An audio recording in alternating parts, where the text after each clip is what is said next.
আসন্ন বিধানসভা নির্বাচনকে সামনে রেখে প্রচারের গতি বাড়াল তৃণমূল কংগ্রেস। বুধবার মাথাভাঙ্গা ২ নম্বর ব্লকের পাটডুবি সাপ্তাহিক হাটে জনসংযোগ সারলেন তৃণমূল কংগ্রেস প্রার্থী ডক্টর সাবুলু বর্মন। এদিন তিনি হাটের ব্যবসায়ী ও সাধারণ মানুষের সঙ্গে কুশল বিনিময় করেন এবং শিব মন্দিরে পুজো দিয়ে আশীর্বাদ গ্রহণ করেন।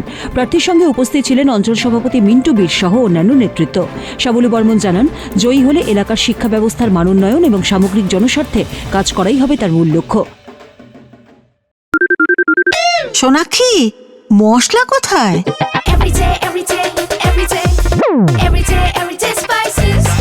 এভরিডে মশলা, দেশের স্বাদ।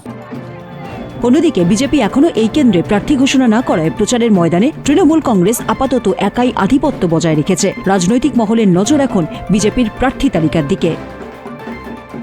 আমি সাধারণ মানুষের কাছে আশীর্বাদ প্রার্থনা করছি, যারা যে দলটা মানুষকে আতঙ্কিত করে, মানুষকে খুন করবার চেষ্টা করে, মানুষের মুখের ভাত গ্রাস কেড়ে নিতে চায়, তাদের বিরুদ্ধে লড়াই করে যাতে আমি উদার অসাম্প্রদায়িক বাতাবরণ তৈরি করতে পারি, মানুষের পাশে দাঁড়াতে পারি, মানুষের কাজ করতে পারি, তার জন্য দল আমাকে মনোনীত করেছেন। আমি মাননীয় মুখ্যমন্ত্রী শ্রীমতী মমতা বন্দ্যোপাধ্যায়কে প্রণাম জানাই, শ্রী অভিষেক বন্দ্যোপাধ্যায় প্রিয় সাংসদ নেতা, তাকেও আমি প্রণাম জানাই এবং আমার দলকে আমি সর্বোপরি নতমস্তকে প্রণাম জানাই।